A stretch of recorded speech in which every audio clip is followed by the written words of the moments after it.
எடப்பாடி விட மோசமா இருக்கான்.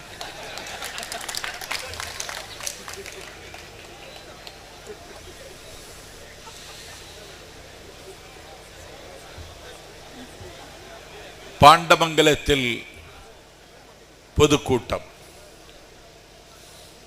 பாண்டமங்கலம்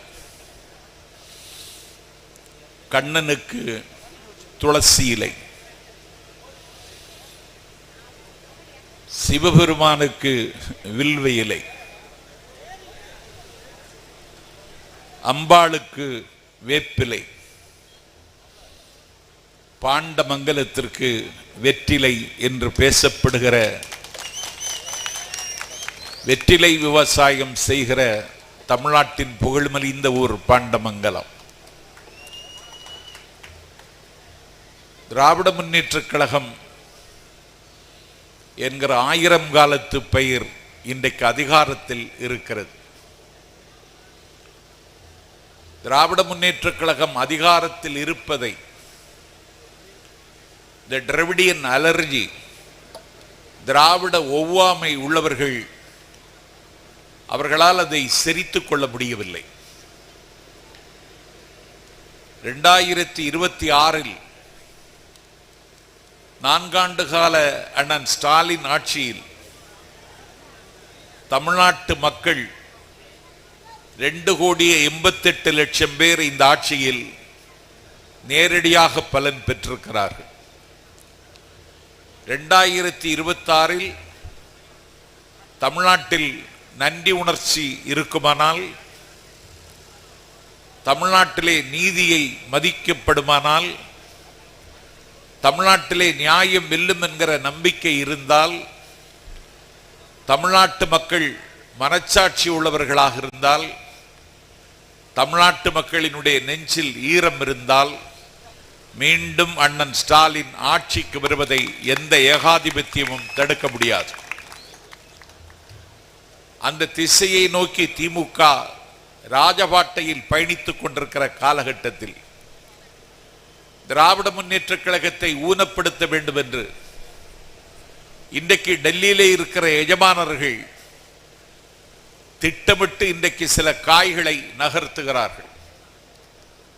நான் மிகவும் மதிக்கின்ற ஒன்றிய அரசினுடைய மனிதவள மேம்பாட்டுத்துறை அமைச்சர் தர்மேந்திர பிரதான் சந்தையில் நின்றல்ல, சாவடியில் நின்றல்ல, சத்திரத்தில் நின்றல்ல, த ஹவுஸ் பாராளுமன்றத்தினுடைய அத்தாணி மண்டபத்தில் நின்று கொண்டு தமிழ்நாட்டு தமிழர்கள் அன்சிவிலைஸ்ட், நாகரிகமற்றவர்கள், தமிழ்நாட்டு தமிழர்கள் அன்டெமோக்ராட்டிக், ஜனநாயக பண்பில்லாதவர்கள் என்று நாடாளுமன்றத்திலே அவர் துணிச்சலாக அறிவிக்கிறார். மக்களால் தேர்ந்தெடுக்கப்பட்ட ஜனநாயக முறைப்படி முடிசூட்டப்பட்டிருக்கிற எங்கள் முதல்வரின் பரிபாலனத்திற்கிற பைந்தமிழ்நாட்டை ஒரு ஒன்றிய மனிதவள மேம்பாட்டுத்துறை அமைச்சர் அன்சிவிலைஸ்டு, அன்டெமோக்ராட்டிக் என்று நாடாளுமன்றத்திலேயே பேசுகிறார். பாண்டமங்கலத்தில் நின்று கொண்டு நாஞ்சில் சம்பத் சொல்லுகிறேன், நீ பேசியது பசிபிக் பிசகு, நீ பேசியது அட்லாண்டிக் பெரும்பிளை, நீ பேசியது இமாலய மடத்தனம், நீ பேசியதன் மூலம் நீ ஒரு அடிமுட்டாள் என்பதை இன்றைக்கு உலகத்துக்கு நீ நிரூபித்திருக்கிறாய். இப்படி பேச வேண்டிய தேவை என்ன வந்தது? 2252 கோடி ரூபாய் தமிழ்நாட்டிலே அரசு பள்ளி மாணவர்கள் 43 லட்சம் பேருக்கு பயன்பட வேண்டிய தொகையை இந்தியை ஏற்றுக்கொண்டால்தான் அந்த தொகையை விடுவிக்க முடியும் என்று தர்மேந்திர பிரதான் தாண்டி குதிக்கிறார். மும்மொழி திட்டத்தை தமிழ்நாடு ஏற்றுக்கொண்டால் மட்டும்தான் ஒன்றிய அரசு உங்களுக்கு உதவி செய்யும் என்று வெளிப்படையாகவே தர்மேந்திர பிரதான் அறிவிக்கிறார். கல்வி என்பது கன்கரண்ட் லிஸ்ட், ஒத்திசைவு பட்டியலில் இருப்பது. நீ ஒரு மாநிலத்திலே அதிகாரம் செலுத்துவதற்கு முன்னால் தமிழ்நாட்டினுடைய முதலமைச்சரை நீ கலந்து ஆலோசித்திருக்க வேண்டும். தமிழ்நாட்டினுடைய பள்ளிக்கல்வித்துறை அமைச்சர் அன்பில் மகேஷ் பொய்யாமொழி இடத்தில் இது குறித்து நீ விவாதித்திருக்க வேண்டும். Democracy means discussion. நீ எந்த விவாதத்திற்கும் தயார் இல்லை. இத்தனைக்கும் நீங்கள் ஒன்று அறுதி பெரும்பான்மையோடு ஆட்சியில் இருக்கவில்லை. நீங்கள் சந்திரபாபு நாயுடு போடுகிற பிச்சையிலே உயிர் வாழுகிறவர்கள். நீங்கள் நிதிஷ்குமாரனுடைய கருணையினாலே காலம் தள்ளுகிறவர்கள். நாங்கள் இந்த நாட்டில் அறுதி பெரும்பான்மையோடு தமிழ்நாட்டில் ஆட்சி புரிபவர்கள். நீங்கள் எங்களுக்கு நிபந்தனை விதிக்கிறீர்கள், நெருக்கடி தருகிறீர்கள். இதை நாங்கள் எப்படி ஏற்றுக்கொள்ள முடியும்? இந்தியை நான் இப்பொழுது படிக்க வேண்டும் என்று அடுத்த தேர்தலுக்கு நாங்கள் ஆயுதங்களை குறுதிட்டுகிற காலகட்டத்தில், எங்கள் அணிவகுப்பை நாங்கள் பலப்படுத்துகிற காலகட்டத்தில், தமிழ்நாட்டு மக்களை அதற்காக தயார் செய்வதற்கு நாங்கள் களத்திலே இறங்கி கடமையாற்றுகிற காலகட்டத்தில் நீ எங்களை திசை திருப்புவதற்கு இந்தி மொழியை கற்றால்தான், மும்மொழி திட்டத்தை ஏற்றால்தான் தமிழ்நாட்டிற்கு நிதி வழங்கப்படும் என்று ஒரு தர்மேந்திர பிரதான் அறிவிப்பதற்கு என்ன முகாந்திரம் இருக்கிறது என்று நாஞ்சில் சம்பத் கேட்கிறேன். அவர் அப்படி பேசிவிட்டார் நாடாளுமன்றத்தில். டங் ஸ்லிப் ஆயிற்று என்று அவரை மறக்க முடியாது. கனிமொழி, நாடாளுமன்ற குழுவின் தலைவர் கனிமொழி உடனடியாக நாடாளுமன்றத்திலே ஒரு புறநானூற்று மங்கையை போல எனக்கு வலிக்கிறது, நீங்கள் பேசியதை திரும்ப பெற வேண்டும் என்று சொன்ன மாத்திரத்தில் தர்மேந்திர பிரதான் தான் பேசியதை திரும்ப பெற்றுக் கொண்டார்கள் என்றால், Kanimozhi he is one of the DMK that have invaded Delhi, டெல்லியோடு மோத, டெல்லியோடு யுத்தம் செய்ய, டெல்லியில் குவிந்து கிடக்கிற அதிகாரங்களை உடைத்து நொறுக்க திராவிட முன்னேற்ற கழகம் ஒரு படைக்கலனாக இருக்கு என்பதை கனிமொழி நிரூபித்தார். உனக்கு ஏன் இப்படி வந்தது? இங்கே அருமை தங்கை பேசினாள். இந்தி கற்கக்கூடாது என்பதல்ல, வெற்றிலை கொடி பறிக்கிற இடத்தில் வடநாட்டுக்காரன் வந்து நிற்கிறான், நான் அறிவேன். விசைத்திரை கூடங்களில் வடநாட்டு தம்பி வேலை பார்க்கிறான் எங்கள் நாட்டில், நான் அறிவேன். எங்கள் தமிழர்கள் நடத்துகிற உணவகத்தில் வடநாட்டு தம்பி வேலை பார்க்கிறான். எங்கள் செங்கல் சூளையில், எங்கள் கடையில், எங்கள் வர்த்தக நிறுவனத்தில், எல்லா இடங்களிலும் இன்றைக்கு வடநாட்டு தம்பிகள் புற்றீசலை போல புறப்பட்டு இங்கேயே உழைத்து பொருளீட்டி தங்களுடைய குடும்பத்திற்கு இன்றைக்கு அவர்கள் ரூபாய் அனுப்பி கொண்டிருக்கிறார்கள். நாங்கள் எந்த இளைஞரையாவது நாங்கள் மதிப்பு குறைவாக நடத்தி இருக்கிறோமா? எந்த இளைஞனையாவது நாங்கள் அவமதித்திருக்கிறோமா? அவனுடைய மொழி இந்தி, அதை பேசுவதற்கு அவருக்கு உரிமை இருக்கிறது. அவன் இந்தியில் பேசுகிறான், நாங்கள் புரிந்து கொள்கிறோம். நாங்கள் பள்ளிக்கூடத்தில் போய் இந்தி படிக்கவில்லை, பல்கலைக்கழகத்தில் போய் கற்றுக்கொள்ளவில்லை, இந்தி பிரச்சார சபாவிலே பணம் கட்டி நாங்கள் இந்தி படிக்கவில்லை. எங்கள் செங்கல் சூளையில் வேலை பார்க்கிற ஒரு வடநாட்டு தம்பி இந்தி பேசினால் அதை புரிந்து கொண்டு அதே இந்தியில் அவனுக்கு பதில் சொல்லுகிற அளவிற்கு நாங்கள் இன்றைக்கு பக்குவப்பட்டு விட்டோம். நாங்கள் எதிர்த்தோமா? இல்லை. ஆனால் இது ஒரு இந்தியை எதிர்ப்பது என்பது ஒரு பண்பாட்டு படையெடுப்பை நாங்கள் எதிர்ப்பதற்கு பொருள். இந்தியின் மீது எங்களுக்கு கோபம் இல்லை, இந்தியின் மீது வன்மம் இல்லை, இந்தி பேசுகிறவர்களின் மீது நாங்கள் பகை பாராட்ட கூட விரும்பவில்லை. இந்தியை எதிர்ப்பதற்கு காரணம் Hindi is a symbol of domination. Hindi is a symbol of North. Hindi is a symbol of Delhi. Hindi is a symbol of Manu Dharma. Hindi is a symbol of disintegration. Hindi is a symbol of discrimination. Hindi ஆதிக்கத்தின் சின்னம், இந்தி வடக்கின் சின்னம், இந்தி மனு தர்மத்தின் சின்னம், இந்தி வகுப்புவாதத்தின் சின்னம், இந்தி ஆதிக்கத்தின் சின்னம், இந்தி பிரிவினையின் சின்னம். அதனால் எதிர்க்கிறோம். இன்றைக்கா? இல்லை. 1938 சக்கரவர்த்தி ராஜகோபாலாச்சாரி முதலமைச்சர், மிகுந்த பண்பாளர், உயர் சாதி வகுப்பை சார்ந்தவர். உயர்வர உயர்நலம் உடையவன் எவன் அவன், மயர்வர மதிநலம் அருளினன் எவன் அவன் என்று நாக்குக்குள் நுழையாத நம்மாழ்வார் பாசுரத்தை நாடெல்லாம் பிரச்சாரம் செய்தவர். பாண்டமங்கலத்தில் இருக்கிற உங்களுக்கு ராமாயணம் தெரியும் என்றால் அவதார புருஷன் என்று ராஜாஜி எழுதியதற்கு பிறகுதான் தெரியும். நீங்கள் கம்பனை படித்துக் கொண்டு ராமாயணத்தை கற்றவர்கள் அல்ல.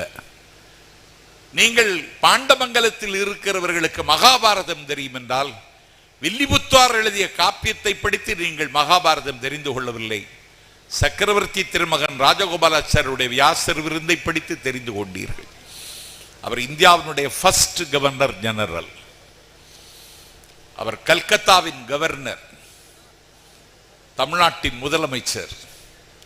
கல்கத்தாவின் கவர்னராக இருந்த பொழுது அவருக்கு தங்கத்தாலான கைத்தடியை பரிசாக கொடுத்தார்கள்.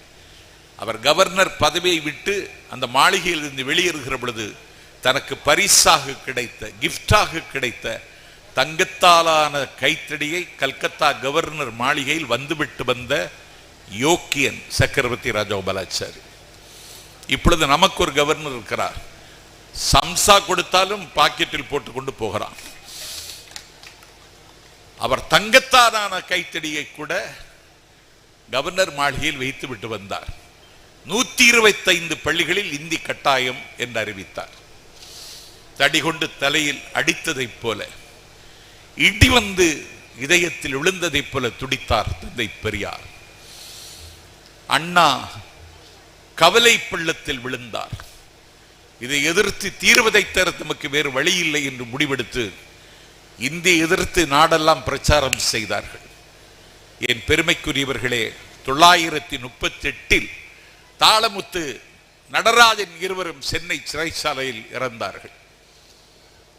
1965 இரண்டாவது கட்ட மொழிப்போரில் தங்கை சுட்டிக்காட்டியதைப் போல கீழப்பழுவூரில் சின்னசாமி கங்கா ஜலம் கொண்டு அம்பாளை அபிஷேகம் செய்து வணங்குவதைப் போல தன்னுடைய தேகத்திற்கு தானே பெட்ரோலை ஊற்றி தன்னுடைய தேகத்திற்கு தானே தீயை பற்ற வைத்து பற்றி பிடித்து எரிந்த தீ ஜுவாலை விட்டு கொழுந்து எரிய, முத்து பற்கள் வெடித்து சிதற, மோகனமுடி கருகி சுருள, வறண்ட வயலை போல உடம்பு பாலம் பாலமாக வெடிக்க, நிற்க சக்தியற்றி நிலத்தில் சாய்ந்து கீழே விழுகிற பொழுதும் அன்னை தமிழ் வாழ்க, ஆதிக்க இந்தி வீழ்க என்று மூறி முழங்கிவிட்டு முடிந்து போனான் கீழப்பழுவூர் சின்னசாமி. தொடர்ந்து விராரிமலையிலே சண்முகம், தொடர்ந்து ஐயம்பாளையத்திலே ஆசிரியர் வீரப்பன், தொடர்ந்து நெல்லிக்குப்பத்திலே மஜீத், சத்தியமங்கலத்திலே முத்து, கீரனூரிலே முத்து, கோவையிலே ஆரோக்கியசாமி, கோடம்பாக்கத்திலே சிவலிங்கம்.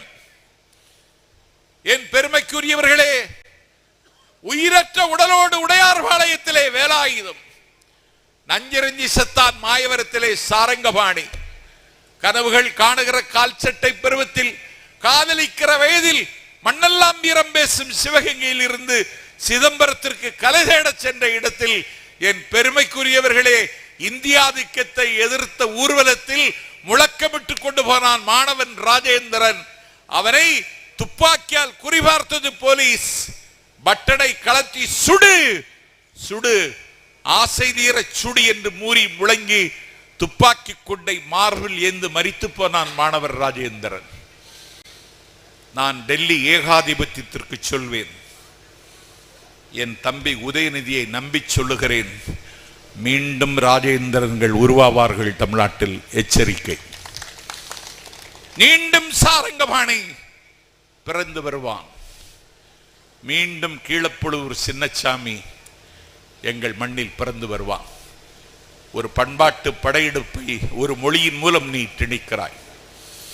சாதி மனிதனை ஒன்றிணைக்காது, சமயம் மனிதனை ஒன்றிணைக்காது, மொழிதான் மனிதனை ஒன்றிணைக்கும். இந்தியா விடுதலை பெற்ற அன்றைக்கு பாகிஸ்தான் விடுதலை பெற்றது.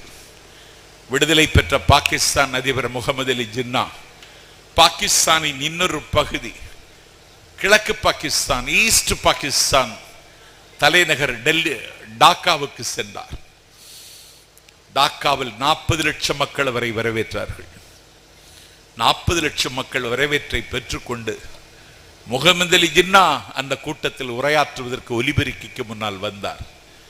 பேச ஆரம்பித்த மாத்திரத்தில் அந்த அலை போல் திரண்ட கூட்டத்தில் ஒரு இளைஞன் திமிரி எழுந்தான். Mister Jinnah, shut up your mouth, வாயை மூடு என்று வானம் மதுர கத்தினான். அவனுடைய வாயை அமுக்கி அவனுடைய தோளை அழுத்தி அடி கொடுத்தவரை உட்கார வைத்தார்கள். உட்கார்ந்தான். மீண்டும் ஜின்னா பேச ஆரம்பித்தார். அவன் வெடித்து சிதறி திமிர் எழுந்து சொன்னான், மிஸ்டர் ஜின்னா, வாயாடுவதாக இருந்தால் எங்கள் வங்க மொழியில் வாயாடு, உன்னுடைய உருது மொழியில் பேசுவதை நான் ஒப்புக்கொள்ள முடியாது என்று உரக்க கத்தினான். அவரை குண்டு கட்டாக தூக்கி வெளியே தூக்கி வீசி எறிந்தார்கள். அன்றைக்கு வெளியே தூக்கி வீசி எறியப்பட்டவன் தான், அவன் பெயர் முஜிபுர் ரஹ்மான். அவன்தான் வங்காளதேசத்தின் முதல் அதிபராக முடிசூட்டப்பட்டான் என்பதை டெல்லியில் இருக்கிற எஜமானர்களுக்கு நாஞ்சில் சம்பத் பாண்டவமங்கலத்தில் இருந்தே சொல்லுகிறேன். இன்றைக்கு புட்டின் ட்ரம்ப் பேச்சுவார்த்தை நடத்துகிறார். 2 ஆண்டு காலமாக சோவியத் ரஷ்யா உக்ரைன் மீது போர் தொடுக்கிறது. வானத்தில் இருந்து குண்டுகளை வீசுகிறார்கள். மாட மாளிகைகள் மண்மேடாகின்றன. மருத்துவமனைகள் சூறையாடப்படுகின்றன. பள்ளிக்கூடங்கள் தரைமட்டமாக்கப்படுகின்றன. லட்சக்கணக்கான மக்கள் உக்ரைன் என்கிற பனி உறைந்து கிடக்கிற பூமியில் இருந்து விடைபெற்ற அகதிகளைப் போல புலம்பெயர்ந்து செல்லுகிறார்கள். ஒரு அதிகாலை குளிரில், கொத்தி திணுகிற குளிரில் ஒரு குழந்தையை ஈன்றெடுத்த தாய் அந்த குழந்தையை ஒரு துணியில் பொதிந்து வைத்துக் கொண்டு தன்னுயிரை காப்பாற்றவும் தான் பெற்ற பிள்ளையை காப்பாற்றவும் அவள் உக்ரைனை விட்டு கண்ணீர் சிந்திக் கொண்டு வெளியேறுகிறாள். போரை நிறுத்தினீர்களா? போர் நின்றதா? வல்லரசு என்று சொல்லக்கூடிய எந்த நாடாவது அதற்குரிய பங்களிப்பை தந்ததா? உக்ரைன் மீது சோவியத் ரஷ்யா போர் தொடுத்ததற்கு பிறகும் பல நாடுகள், அமெரிக்கா உள்ளிட்ட நாடுகள் உக்ரைன் மீது போர் தொடுப்பதற்கு ஆதரவு தெரிவித்த நிலையிலும் உக்ரைன் போர் இன்னும் செய்வதற்கு உக்ரைன் மக்கள் இன்றைக்கும் ஆவேசத்தோடு களத்தில் நிற்கிறார்கள் என்றால் ரஷ்ய மொழியை உக்ரைன் மீது திணித்ததுதான் உக்ரைனில் நடக்கிற போராட்டத்திற்கு காரணம் என்பது டெல்லி எஜமானர்களுக்கு தெரியாதா? அன்றைக்கு ஆங்கிலத்தை திணித்தான் பிரிட்டிஷ்காரன் அயர்லாந்தின் மீது. அயர்லாந்து விடுதலை போராட்டம் வெடித்து சிதறியது. பெருமைக்குரியவர்களே, ஜெர்மனியிலே ஹிட்லர் ஜெர்மனியை திணித்தான். பூமிப்பந்தில் யூகோஸ்லோவேகியா என்றொரு நாடு உதயமாயிற்று. ஆகவே மொழிகளின் ஆதிக்கம் நாட்டை துண்டாக்கும், நாட்டை ரெண்டாக்கும், நாட்டை சிதறடிக்கும், நாட்டை சின்னாபின்னமாக்கும் என்கிற காரணத்தால் நாட்டு நலனில் அக்கறை உள்ள திமுக அதை எதிர்க்கிறது என்பதை தவிர எங்களுக்கு வேறு நோக்கம் இல்லை. இந்தி படித்தால் என்ன கிடைக்கும்? பக்கோடா கிடைக்கும். இந்து படித்தால் என்ன கிடைக்கும்? வேற என்ன கிடைக்கும்? சொல். என்ன கிடைத்தது எங்களுக்கு சொல். இன்றைக்கு 180 இசைக்கருவிகள், 180 இன்ஸ்ட்ருமெண்ட்ஸ், மியூசிக் இன்ஸ்ட்ருமெண்ட்ஸ். மதுரை மாவட்டத்தில் வைகை அணையில் 10 வயதில் கூலி வேலைக்கு போற இளையராஜா, பாவலர் வரதராஜன் தம்பி, பாவலர் வரதராஜன் கொடுத்த கொட்டாங்குச்சியை தட்டி தட்டி இசை பயின்று திரையுலகத்துக்குள்ளே பிரவேசித்து அன்னக்கிளி என்கிற படத்திற்கு இசையமைத்தான் இளையராஜா. மச்சானை பார்த்தீங்களா மலைவாழை தோப்புக்குள்ளே என்று கேட்டான். 7000 சினிமாவிற்கு இன்றைக்கு திரை இசையமைத்தவன். சூரியன் அஸ்தமிக்காத பிரிட்டிஷ் சாம்ராஜ்யத்தில் உலகத்தினுடைய இசை விற்பனர்கள் சங்கமிக்கிற திருவிடத்தில் நின்று கொண்டு 180 இசைக்கருவிகளை திரும்ப திரும்ப இசைத்தாலும் அந்த சத்தம் திரும்ப வராமல் இசைக்கின்ற சிம்பொனி இசையமைத்து உலகம் அவரை அண்ணாந்து பார்க்கிற இளையராஜா இந்தி படித்தவனா? தந்தை காலமாகி போனதற்கு பிறகு பெற்ற பிள்ளைக்கு இசையின் மீது ஆர்வம் இருக்கிறது புரிந்து கொண்டு கழுத்தில் மிச்சமாக கிடந்த கரிசிமணி மாலையை கடையில் கொண்டு விற்று அவனுக்கு ஒரு இசை கருவி வாங்கி கொடுத்து அவனுக்கு பயிற்சி கொடுத்தாள். இன்றைக்கு ஒரே நேரத்தில் 2 ஆஸ்கார் விருதுகளை வாங்கியவன் இந்தி படித்தவனா? சொல். செவாலியே விருது பெற்றான் சிங்கத்தமிழன் சிவாஜி கணேசன். அது பிரான்ஸ் நாட்டு விருது. இந்தி படித்தவனா? இந்தி படித்தவனா அவர்கள்? இன்றைக்கு விண்வெளியில் விந்தை புரிகிறான். விழுப்புரத்தை சார்ந்த தம்பி வீரன் ஞானவேல் இந்தி கற்றவனா? நேற்றைக்கு விண்வெளியில் விந்தை புரிந்தான் நாஞ்சில் நாட்டை சார்ந்த சிவன் பிள்ளை இந்தி கற்றவனா? நேற்றைக்கு ஒரு படகோட்டியின் மகனாக பிறந்து உடன் பிறந்த கல்யாணம் செய்து கொடுத்த தமக்கையின் தங்க வளையலை விற்று பொறியியல் பட்டம் பெற்று இந்திய அரசின் அறிவியல் ஆலோசகராக இருந்து ஏவுகணை நாயகனாக சுடர்விட்டு இந்தியாவின் ஜனாதிபதி என்கிற அரியாசனத்தை அலங்கரித்து என் பெருமைக்குரியவர்களை ராஜஸ்தான் மாநிலத்தில் பூமிக்கடியில் அணுவாயுத சோதனையை வெற்றிகரமாக நிறுவி அமெரிக்க ஏகாதிபத்தியத்தின் கன்னத்தில் அறைந்து இந்தியா வல்லரசு என்று வையகத்துக்கு சொன்னவன் வாஜ்பாய் அல்ல, எங்கள் வணக்கத்திற்குரிய தமிழன் ஏபிஜே அப்துல் கலாம் இந்தி கற்றவனா? இன்னைக்கு நாஞ்சில் நாட்டை சார்ந்த நாராயணன் இஸ்ரோவின் தலைவர் இந்தி கற்றவனா? என்ன அக்கிரமம் இது? எதற்கு படிக்க சொல்லுகிறாய்? நாங்கள் பான்பூரி விற்கவா? பக்காடா விற்கவா? நாசா என்கிற ஆய்வு மையத்தில் தமிழ்நாட்டு மாணவர்கள் இன்றைக்கு சுடர் விடுகிறார்கள். நான் பெற்றெடுத்த பிள்ளை அமெரிக்கா செல்வதற்கு விசாவுக்காக காத்து நிற்கிறார். உலகத்தில் உன்னதமான நாடுகளில் உயர்ந்த பீடங்களில் தமிழும் ஆங்கிலமும் கற்ற தம்பி உயரத்தில் இருக்கிறார். நீ எங்களிடத்தில் எதற்கு இந்தி படிக்க சொல்லுகிறாய்? எங்கள் பிள்ளைகளுக்கு எதற்கு இனி ஒரு சுமை வலி? அப்படி என்றால் எத்தனை இந்திய ஆசிரியர்களை நாங்கள் நியமிக்க வேண்டும்? அவர்களுக்கு யார் சம்பளம் கொடுப்பது? நீ எங்களுக்குரிய நிதியை தருகிறாயா? நான் 1 ரூபாய் தந்தால் நீ எனக்கு என்ன தர வேண்டும்? 75 காசாவது திருப்பி தர வேண்டாமா? தரலையே. நான் 1 ரூபாய் தந்தால் நீ 29 காசு தருகிறாய். உன்னுடைய ஆட்சி நடைபெறுகிற உத்தரப்பிரதேசத்தில் 2 ரூபாய் 75 காசு திருப்பி தருகிறாய். ஒரு சட்டமன்ற தேர்தலுக்கு தயாராகி கொண்டிருக்கிற பீகாருக்கு நீ 7 ரூபாய் கொடுக்கிறார். இது என்ன அநியாயம்? இது நாங்கள் என்ன தன்னிறைவில்லாமல் இருக்கிற மாநிலமா? 12 துறைகளில் நாங்கள் இந்தியாவில் இன்றைக்கு நம்பர் 1.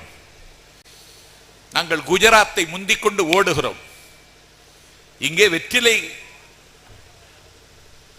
வெற்றிலை கொடி வைத்திருப்பவன், நெல்வயலில் உழுகிறவன், கரும்பு தோட்டத்தை வைத்துக் கொண்டு காலம் தள்ளுகிறவன், 10 மாடு வாங்கி பால் கறந்து விற்கிறவன், ஒரு கோழி பெண்ணை வைத்து 10 பேருக்கு வேலை கொடுத்து வாழுகிறவன். இதுதான் எங்கள் வாழ்க்கை முறை. குஜராத்தில் என்ன தெரியுமா? எல்லாருமே டைமண்ட் மாபியாக்கள். டைமண்ட் மாபியாக்கள். நான் வாங்குகிற பொருளுக்கு நீ 18% வரி போடுகிறாய், ஜிஎஸ்டி.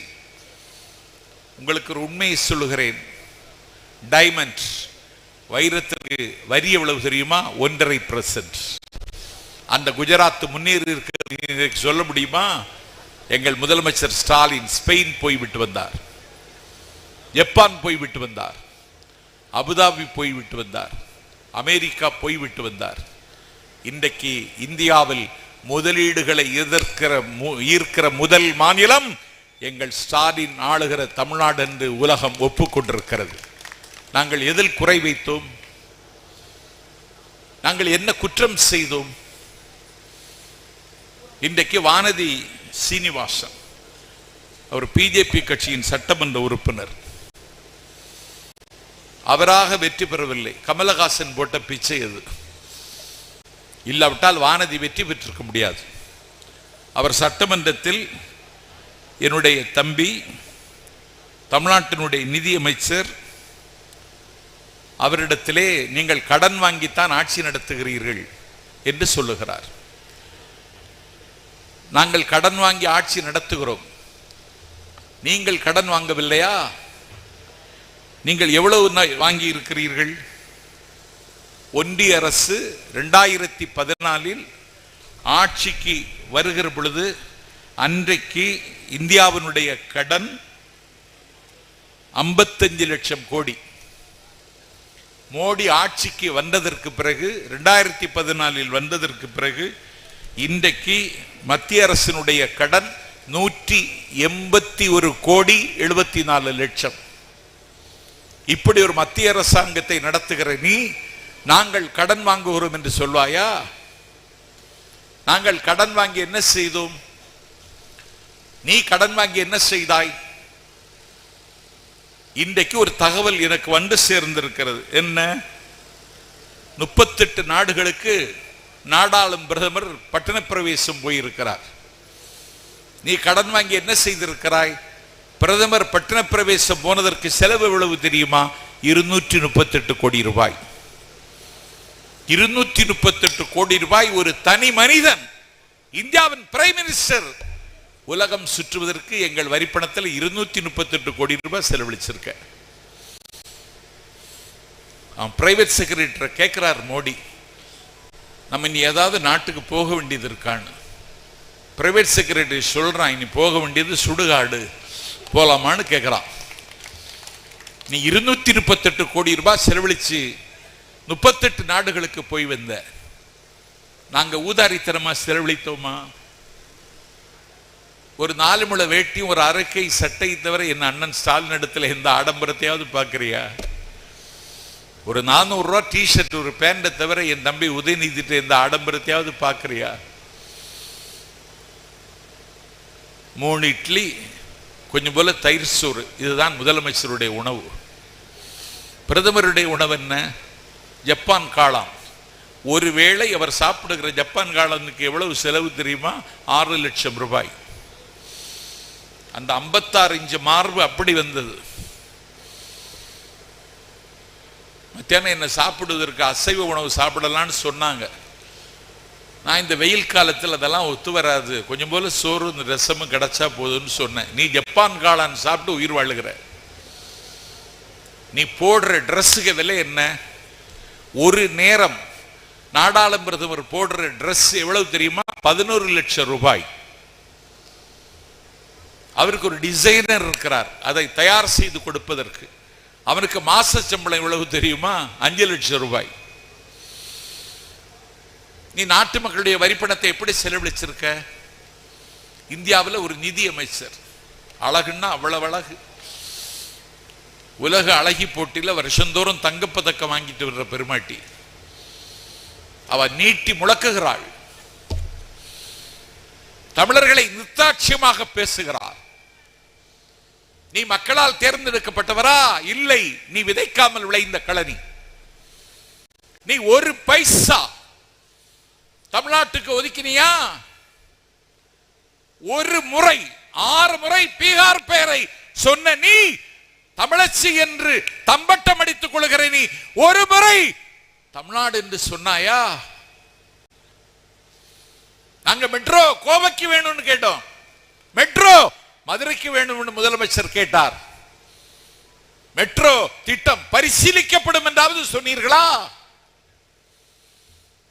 எங்களுடைய வரிப்பணத்தை எங்களுக்கு திருப்பி தந்தீர்களா? தரல. என்ன செய்கிறீர்கள்? Insult and ignore. எங்களை இழிவுபடுத்துகிறார்கள், எங்களை அவமதிக்கிறார்கள். நிதியமைச்சர் தங்கம் தென்னரசு நிதிநிலை அறிக்கை தாக்கல் செய்ததற்கு பிறகு இன்றைக்கு பதிலளித்து சட்டமன்றத்தில் பேசியதை தொலைக்காட்சியில் பார்த்துவிட்டு பாண்டமங்கலத்துக்கு வந்திருக்கிறேன். நிதியமைச்சர் சொன்னார், இன்றைக்கு சட்டமன்றத்தில் 1000 பிறை கண்ட மன்னர்கள் அன்னை தமிழ்நாட்டில் நுழைவதற்கு தமிழ்நாடு இடம் கொடுக்கவில்லை. They feed the military man, capture the nation என்று சொல்லி தக்கான பீடபூமிக்கு தெற்கே வரை வந்த மாவீரன் மாசிடோனிய மன்னன் அலெக்சாண்டர் உலகத்தின் 3/4 பகுதியை தன் காலடிக்கு கீழே கொண்டு வந்த மாவீரன் அலெக்சாண்டர் தமிழகத்திற்குள் நுழைய முடியவில்லை. ஹர்ஷவர்தன் நுழைய முடியவில்லை.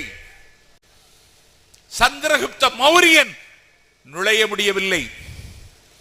மராட்டிய புலி சத்ரபதி சிவாஜி தமிழகத்திற்குள் நுழைய முடியவில்லை. அவுரங்கசீப், அலாவுதீன் கில்ஜி தமிழ்நாட்டிற்கு நுழைய முடியவில்லை. அவர்களே நுழைய முடியாவிட்டால் அமித்ஷா எப்படிடா நுழைய முடியும் தமிழ்நாட்டுக்கு? தமிழர்கள் விழிப்புணர்வோடு தான் இருக்கிறோம். கால் ஊன்ற வேண்டுமா? அதிமுகவை 4 துண்டாக உடைத்து விட்டார்கள். எடப்பாடி பழனிசாமியை குறைந்த விலைக்கு பேசிக் கொண்டிருக்கிறார்கள். கட்சியை காட்டி கொடுத்தவன் சசிகலா இந்த நாட்டில் சிறைக்கு போகிற பொழுது கண்ணீர் சிந்தி தர்மயுத்தம் நடத்திய பன்னீரை அங்கீகரிக்க முடியாமல் திணறி எடப்பாடி பழனிசாமியை கொண்டு போய் அந்த இடத்துல முதலமைச்சர் ஆசனத்தில் உட்கார வச்சாங்க. அது வரைக்கும் எடப்பாடி பழனிசாமி யாருக்காவது தெரியுமா? சேலம் ஸ்டேஷன்ல நின்னா போர்ட்டர்னு நினைச்சு கூலிக்கு கூப்பிட்டுருவான். உன்னை யாருக்கு தெரியும்? நீ 4 வருஷம் முதலமைச்சரா இருந்த, நீ சசிகலாவுக்கு துரோகம் செய்த. முதலமைச்சர் மகுடத்தை அவங்க தான் உனக்கு தந்துட்டு போனாங்க. நீ கூவத்தூர் கூத்தில் மிதந்த பிணம். நன்றி கொள்ளலாமா? அறமான அரசியலை செய்கிறாயா? நீ செய்யலையே. ஒரு வேட்டைக்காரன் நாயை துரத்தி கொண்டு வருகிறான். வேட்டைக்காரன் நாயை துரத்தி கொண்டு வருகிறான். நாய் என்ன செய்கிறது? ஒரு பாம்பை துரத்தி கொண்டு ஓடுகிறது. பாம்பு பயந்து விட்டது. இந்த நாய் கடித்து நான் செத்து விடுவேன், என்னை காப்பாற்று என்று ஒரு வழிப்போக்கனிடத்தில் கேட்டது. ஒரு பாம்பு நீ, உன்னை விரட்டுவது ஒரு நாய், நான் உன்னை எப்படி காப்பாற்ற முடியும் என்று அந்த வழிப்போக்கன் கேட்டான். நீ குந்தி உட்கார்ந்து கொள், உன்னுடைய ஆசன வாயின் வழியாக வந்து உன்னுடைய வயிற்றில் உட்கார்ந்து கொள்கிறேன் என்றது. வழிப்போக்கன் அதை காப்பாற்ற வேண்டும் என்று கருதி குந்தி உட்கார்ந்தான். அவனுடைய ஆசன வாயின் வழியாக ஏறி பாம்பு வயிற்றில் உட்கார்ந்து கொண்டது. நாய் போய்விட்டது. இனிமேல் பாம்புக்கு உயிர் பயம் இல்லை. வயிற்றில் இருக்கிற பாம்பினால் இவனுக்கு பயங்கரமான வயிற்று வலி. அவன் வயிற்றை தடவிக்கொண்டே பாம்பிடம் சொன்னான், நாய் போய்விட்டது, உன் உயிருக்கு இனிமேல் ஆபத்தில்லை, பிளீஸ் வெளியே வா என்று சொன்னது. அப்போது அந்த பாம்பு சொன்னதாம், இந்த இடம் எனக்கு ரொம்ப கம்ஃபர்டபுளா இருக்கு, நான் இங்கேயே இருந்து கொள்கிறேன் என்று சொன்ன அந்த பாம்புக்கும் இந்த பரதேசி பழனிசாமிக்கு ஏதாவது வித்தியாசம் இருக்கா? நீ சட்டமன்றத்தில் எங்க திமுக தான் எனக்கு முதல் எதிரின்னு சட்டமன்றத்தில் சொல்றியே, நீ முதல் எதிரின்னு திமுகவை சொல்வதற்கு உனக்கு தகுதி இருக்கா? நீ நண்பனாக வேண்டுமானால் யாரும் இருக்கலாம், எதிரியாக இருப்பதற்கு சில யோக்கியதைகள் வேண்டும். எனக்கு ஒரு திடீரென்று ஒரு நண்பன் கிடைத்து விடுவான். நான் சேலத்தில் இளைஞரணி பேச்சு போட்டிக்கு வருகிற பொழுது நான் எக்மோரில் இருந்து சேலம் ரயிலில் வந்து இறங்குகிறேன். நான் இரவு உணவு வாங்குவதற்கு எனக்கு நேரம் இல்லை. என் பக்கத்தில் இருந்தவர் என்னை அறிமுகமாக தெரிந்தவரை போல என்னிடத்தில் அன்பாக பேசி சாப்பிடலையான்னு கேட்டார். நான் சாப்பாடு வாங்கி வர மறந்துட்டேன்னு. என்கிட்ட இட்லி இருக்கு தரவான்னு கேட்டார். 4 இட்லி கொடுத்தார். வாங்கி சாப்பிட்டு நான் பசியாறிக்கொண்டேன். எனக்கு தெரியும் உங்களை, நீங்க எல்கேஜியில் நடிச்சிருக்கீங்க, எனக்கு தெரியும் உங்களை, நீங்க செம்பியில நடிச்சிருக்கீங்க, எனக்கு தெரியும் உங்களை, நீங்கள் நெஞ்சம் உண்டு நேர்மை உண்டு படத்தில் நடிச்சிருக்கீங்க, எனக்கு தெரியும் உங்களை, நீங்கள் ஒரு சிறைப்பறவை, 7 மத்திய சிறைச்சாலையில் இடம்பெற்ற ஒரே தமிழன் நீங்க தான், எனக்கு உங்களை தெரியும் அப்படின்னு சொல்லி அவருடைய புத்தகத்தில் என்னுடைய கையெழுத்தை வாங்கி கொண்டு நான் சேலத்தில் இறங்கிய பொழுது நான் தங்குகிற விடுதிக்கு அவருடைய காரிலே என்னை கொண்டு விட்டார். அடிக்கடி இப்பொழுது அலைபேசியில் என்னிடத்தில் பேசுவார், நலமா இருக்கீங்களா, இன்னைக்கு எங்கே இருக்கீங்கன்னு கேட்பார். நண்பனாகிவிட்டார் அவர். ஒரு ரயில் பயணத்தில் 4 இட்லி தந்தவன் எனக்கு நண்பனாகிவிட்டான். நண்பனாக வேண்டுமானால் யாரும் இருக்கலாம், ஆனால் எதிரியாக இருப்பதற்கு யோகியது வேண்டும். எங்கள் திமுகவுக்கும் ஸ்டாலினுக்கு எதிரியாக இருக்க உனக்கு யோகியது இருக்கா? ஸ்டாலின் அடக்குமுறை சட்டத்தை ருசி பார்த்தவன், ஸ்டாலின் ஆபத்துகளை கடந்தவன்.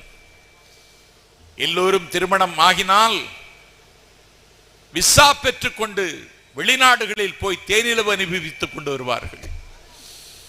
ஆனால் என் அண்ணன் ஸ்டாலின் விசா பெற்றுக்கொண்டு சென்னை சிறைச்சாலையில் அடைக்கப்பட்டான், சித்திரவதையை அனுபவித்தான்.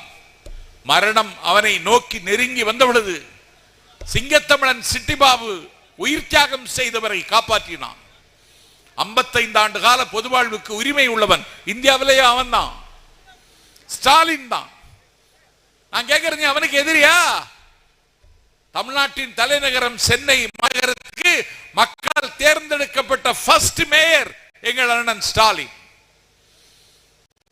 நீ ஸ்டாலின் எதிரிங்கிற, உனக்கு என்ன தெரியும்? சட்டமன்றத்தில் அரபுகளோடு பேசுறாயா? பேச தெரியும் உனக்கு? புள்ளி விவரங்களை அள்ளி திடுக்கட செய்கிற ஆற்றல் உனக்கு இருக்கிறதா? ஆளை பார்த்தா கல்லாப்பட்டி சிங்காரம் மாதிரி இருந்துட்டு, இந்த நாட்டில் திமுக தான் எனக்கு முதல் எதிரின்னா இப்ப நீ யாரோடு கூட்டு சேர போகிறாய்? வெட்ட வெளிச்சத்துக்கு விட்டது. பிஏபி என்கிற பாசிச அமைப்போடு அதிமுக பேச்சுவார்த்தை நடத்தி கொண்டிருக்கிறது. மோடியா லேடியா கேட்ட ஜெயலலிதா எங்கே, நீ எங்கே? மத்திய அரசு எவ்வளவு வஞ்சிக்கிறது எதிர்த்து கேட்டா 3 வேட்டைகளை கொண்டு வந்தார்கள். தமிழ்நாடு சட்டமன்றத்தில் வேளாண் சட்டத்தை கண்டித்து அண்ணன் ஸ்டாலின் தீர்மானம் கொண்டார். நயினார் நாகேந்திரன் வெளிநடப்பு செய்தார். அவன் பிஜேபி எனக்கு புரிகிறது. நீ ஏன் வெளிநடப்பு செய்தாய்? இன்னைக்கு இப்தார் விருந்தில் கலந்து கொண்டாய். குடியுரிமை திருத்த சட்டம் கொண்டு வந்து இந்தியாவில் இருக்கிற இஸ்லாமியர்களை நாடு கடத்துவதற்கு மோடி திட்டமிட்டார். நாங்கள் எதிர்த்தோம், நீ ஆதரித்தாய். ஏன் ஆதரித்தாய்? காரணம் சொல்லுவாயா? உன்னால் சொல்ல முடியுமா? பொது சிவில் சட்டத்தை கொண்டு வந்தார், நாடாளுமன்றத்தில் அறிமுகம் செய்தார். திமுக எதிர்த்தது, நீ எதிர்த்தாயா? இல்லை. இன்னைக்கு வக்போர்டு சட்ட திருத்தம் என்று கொண்டு வருகிறாய். இஸ்லாமிய பெருமக்கள் கண்ணீர் சிந்தி காணிய வாங்கி கட்டிய அவர்களது சொத்துக்களை இன்றைக்கு மோடியின் அரசாங்கம் சூறையாட எத்திருக்கிறது. இதுவரைக்கும் அதுக்காக கவலைப்பட்டியா? இல்ல. உனக்கு மீண்டும் முதலமைச்சராகணும்னு ஆசை. அண்ணாமலைக்கும் அப்படி ஒரு ஆசை. அண்ணாமலை அடுத்த ஆட்சி எங்க ஆட்சி தான் நடக்கிற கதையா? ஒரு வீரன் மலை தாண்டுவதற்கு ஓடுகிறான். மலைக்கு கிட்ட போயிட்டான். இருள் கந்து விட்டது, வானம் கருத்து விட்டது, சூழ்ந்து விட்டது. இனிமேல் மலையை ஏறி தாண்ட முடியாது. இன்னைக்கு இங்க ஓய்வு எடுத்துட்டு நாளைக்கு தாண்டலான்னு முடிவு பண்ணான். ஏதாவது வீட்டில் தங்க இடம் கிடைக்குமான வீடுகளை தேடுகிறான். திருப்பி பின்னோக்கி வருகிறான். ஒரு வீடும் கண்ணுக்கு தெரியல. ஒரே ஒரு குடிசையில் ஒரு அகல் விளக்கு எரிந்து கொண்டிருந்தது. அந்த குடிசை வாசல்ல போய் நின்னான். நான் மலைதான் வந்த வீரன், குடிசையில் தங்குவதற்கு இடம் தாங்கள்னு கேட்டான். கொக்கி தலை போல் நரைத்த கூந்தல் உள்ள ஒரு கிழவி உட்கார்ந்து இருக்கிறாள். அவள் சொன்னால், உனக்கு இந்த வீட்டில் நான் இடம் தர முடியாது. வயசுக்கு வந்த பருவ பொண்ணு இந்த வீட்டில் இருக்கா. அவளுக்கு அம்மா அப்பா கிடையாது. நான் என் பேத்தியை பராமரிக்கிறேன். முன்பின் அறியாத ஒரு வாலிபன், கல்யாணம் செய்து கொள்ளாதவனை பருக்குமரி இருக்கிற இடத்துல தங்க வைக்க என்னுடைய பண்பு ஒத்துக்கிடாது. நீங்க எந்த இடம் கேட்காத, சென்று விட்டு இந்த கிழவி அவன் சொன்னான். அவன் தடாலடியாக கிழவியின் காலை கண்ணீரால் நினைத்து, எந்த இடமும் கிடைக்க, என்னால் உங்கள் பேத்திக்கு எந்த ஆபத்தும் வர, நான் தரையிலேயே ஒடுங்கி படுத்து கொஞ்சம் இடம் தாருங்கள்னு கேட்டான்.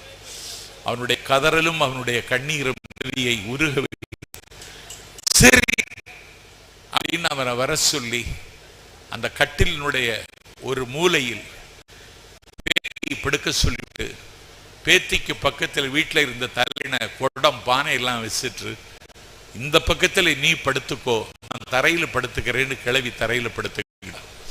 அவன் ஆளு ரொம்ப அழகா இருப்பான்.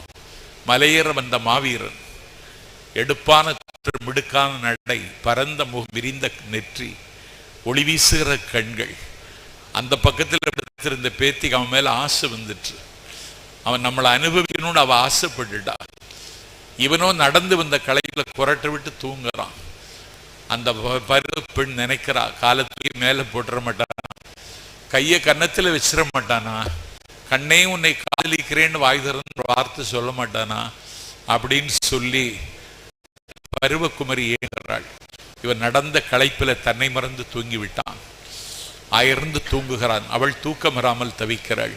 அதிகாலை கொக்கரக்கோ என்று சேவல் கூவுகிறது.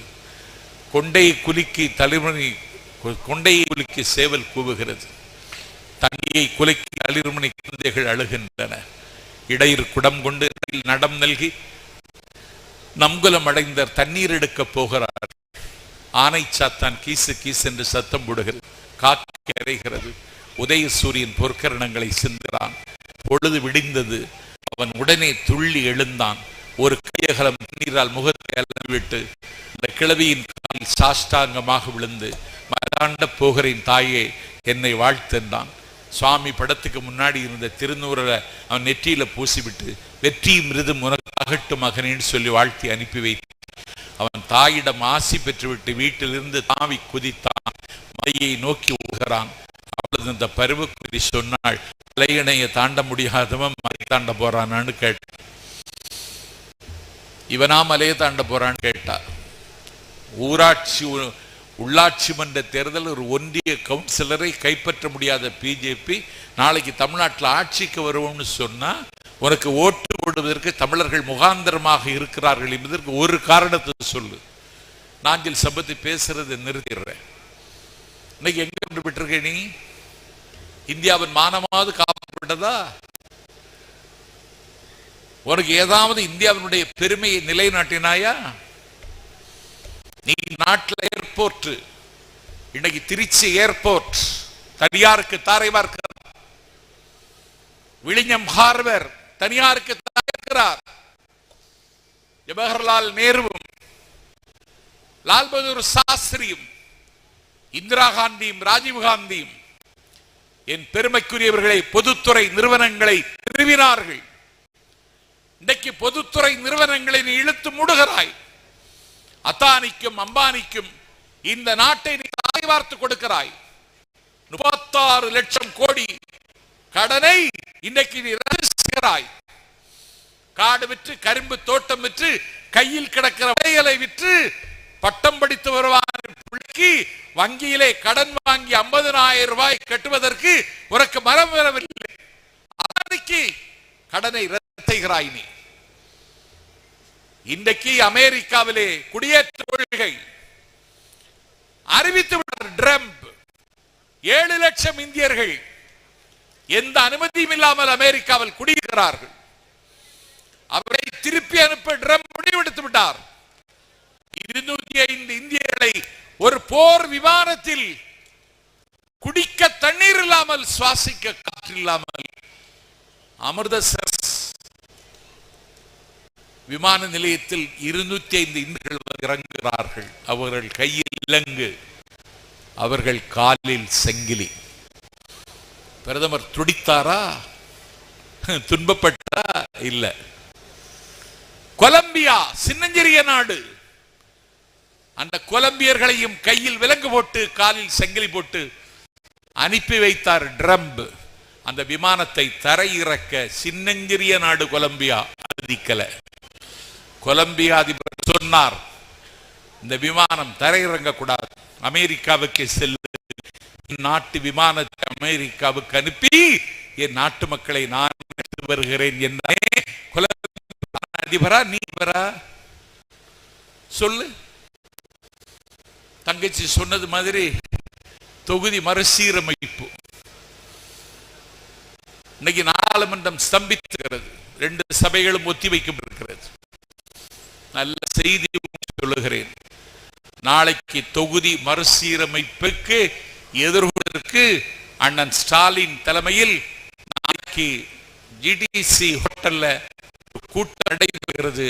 அந்த கூட்டத்தில் பிஜேபி கூட்டணியில் இருக்கின்ற ஆந்திராவினுடைய துணை முதலமைச்சர் பவன் கல்யாண் பிரதிநிதி நாடாளுமன்ற உறுப்பினர் கூட்டத்தில் கலந்து கொள்ள அனுப்புகிறார் என்றால் உன் கூட்டணியிலிருந்து ஒரு திருப்பு சீட்டை எங்கள் ஸ்டாலின் உருவி விட்டார் என்பதற்கு இது சாட்சி. எங்க கூட்டணி பாக்குற நாங்க மாலை தொலைக்காட்சி பார்த்து விட்டு மேடைக்கு வருகிறேன். பஞ்சாப் மாநில முதலமைச்சர் நாளை இந்த கூட்டத்தில் கலந்து கொள்வதற்கு இன்றைக்கே சென்னைக்கு வந்து விட்டார். ஒடிசா, கேரளா, கர்நாடகா, தெலுங்கானா, ஆந்திரா எல்லா மாநிலத்தில் இருந்தும் கட்சியினுடைய பிரதிநிதிகள் 20 கட்சிகள் மாவட்ட செயலர் மூர்த்திக்கு சொல்வேன், நம்பிக்கையோடு இருங்கள். எந்த சீட்டை எடுக்க வேண்டும் என்று அண்ணன் ஸ்டாலின் இன்றைக்கு எடுத்து விட்டார். திமுகவின் வெற்றியை இனிமேல் தடுக்க முடியாது. இந்த புள்ளியில் இருந்தே தொடங்குகிறோம் எங்கள் பயணத்தை. 39 தொகுதி 21 தொகுதியாக குறைந்து எங்க ரெப்ரசன்டேஷன் குறைஞ்சா எங்கள் குரல் கேட்காது. மணிப்பூர் குரல் கேட்கிறதா பார்லிமெண்ட்ல? மணிப்பூர்ல என்ன நடந்தது? மெகதி இன மக்கள் 1000 பேர் ஊர்வலமாக வருகிறார்கள். ஊர்வலத்தில் 2 கும்பின பெண்கள் தேவதை மாதிரி ஆளா இருந்தாங்க. அவங்களை ஒரு பொட்டு துணியில் நிர்வாணமாக்கி நடத்தினார்கள். ஊர்வலத்தின் முடிவில் அந்த 2 பெண்கள் ஒரு காட்டில் கொண்டு போய் உணர்வு செய்து கதற கவனித்தார்கள். ஒரு பெண்ணுக்கு அதில் வயது 40. வாஜ்பாய் காலத்தில் இந்தியா பாகிஸ்தான் காலில் இந்தியாவினுடைய மானங்காக்க -6 டிகிரி இமயத்தில் நாட்டு மானங்காக்க போராடிய ராணுவ வீரர் மனைவி இப்படி மணிப்பூரின் குரல் கேட்கவில்லை. அமெரிக்கா செல்லுகிற பிரதமர், மொரீஷியஸ் செல்லுகிற பிரதமர், உக்ரைன் செல்லுகிற பிரதமர், இஸ்ரேல் செல்லுகிற பிரதமர், ஜப்பான் செல்லுகிற பிரதமர், சொந்த நாட்டு மக்கள் நீர் வடித்துக் கொண்டிருக்கிற பொழுது மணிப்பூர்ல போய் ஒரு நாள் வாட் ஹேப்பன்ட், என்ன நடந்தது கேட்கவதற்கு நேரம் இல்லை. திமுக பாராளுமன்ற தலைவர் தமிழ்நாடு சட்டத்தில் தெரிவித்தார். ஏன் போகல? நாளைக்கு செய்தால் நம்முடைய குரல் கேட்காது. நம் வீட்டுக்கு நுழைவார்கள். நந்தவனத்துக்குள்ளே நாய் நுழைந்தது மாதிரி, கரும்பு கொல்லைக்குள் காட்டெருமை நுழைந்தது மாதிரி வீட்டுக்குள்ளே நுழைந்து பெண்டு பிள்ளைகளை அவர்கள் நிறுத்துவார்கள். ஆகவே மாநில சுயாட்சியை உயிராக வைத்திருக்கிற திமுக, இந்தியாவில் கூட்டாட்சி வேண்டும் என்று கருதுகிற திமுக இன்றைக்கு தேசிய அளவில் ஒரு புதிய போருக்கு ஆயத்தமாகி நாளை அதனுடைய தொடக்கம் நடைபெறுகிற வேளை நாஞ்சில் சம்பத் பாண்டமங்கலத்திற்கு வந்திருக்கிறேன். எல்லா வகையிலும் நம்மளை வஞ்சிக்கிறார்கள். நமக்கு ஆதரவாக தமிழ்நாட்டில் இருக்கிற தலைவர்கள் பேச வேண்டும், பேசவில்லை, திசை திரும்புகிறார்கள். சீமான் சின்ன வயல், அவன் கட்சி நடத்தினால் கத்தரிப்பு மையத்தை நடத்துகிறான். அவனுடைய முதல் மனைவி யாரும் உயர் நீதிமன்ற நீதிபதியை கேட்கிறார். இனிமேல் நிபுணர் குழுவை போட்டு ஆராய வேண்டியிருக்கு. அவன் ஒரு பெரிய விந்து வங்கியை வைத்து நடத்தி இருக்கிறான். திமுகவை காயப்படுத்துகிறான்.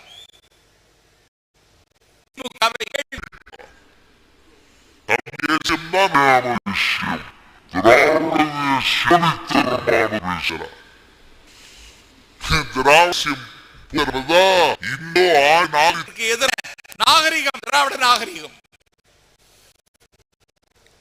மாவட்ட செயலர் மூர்த்தியின் கையில் ஆரிமாயை புத்தகத்தை கொடுத்தார்.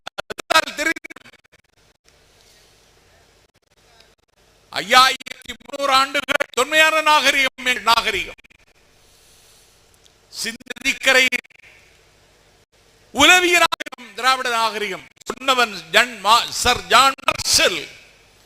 அவனுடைய சிலையை எழும்பூர் அருங்காட்சியகத்தில் எங்கள் முதலமைச்சர் திறந்து வைத்திருக்கிறார். என் பெருமைக்குரியவர்களே, சுவாமி விவேகானந்தர் மலையாள நாட்டுக்கு வந்த பொழுது மனோன்மணியம் சுந்தரம் பிள்ளை அவரை சந்தித்தார். விவேகானந்தர் மனோன்மணியம் சுந்தரம் பிள்ளையிடம் கேட்டார், நீ என்ன கோத்திரம் என்று. மனோன்மணியம் சுந்தரம் பிள்ளை சொன்னார், நான் திராவிட கோத்திரம். தன்னுடைய பாசுரத்தில் 400 இடங்களில் தமிழை பற்றி பேசிய ஞானசம்பந்த பெருமானை ஆதிசங்கர பகவத் பாதர் திராவிட சிசு என்றார். என் பெருக்குரியவர்களே, நாடாளுமன்ற அத்தாணி மண்டபத்தில் அண்ணா கன்னி பேச்சில்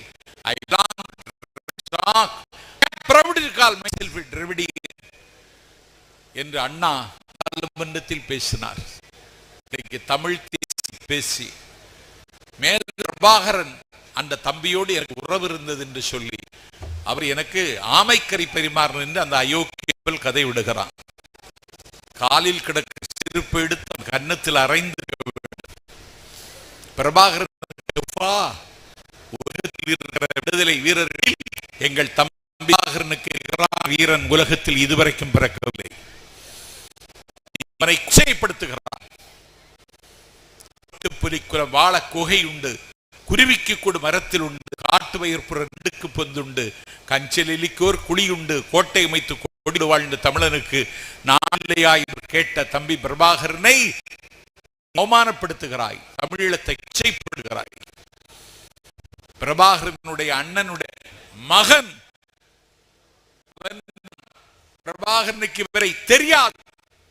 இவன் கற்பனையில் இந்த காபோதி என்று சொன்னதுக்கு அந்த காலி பேரை எனக்கு தெரியாது, அவனை விடுங்க அப்படின்னு பிரபாகரன் என்கிற மாவீரனுடைய மகனை இச்சைப்படுத்துகிறான்.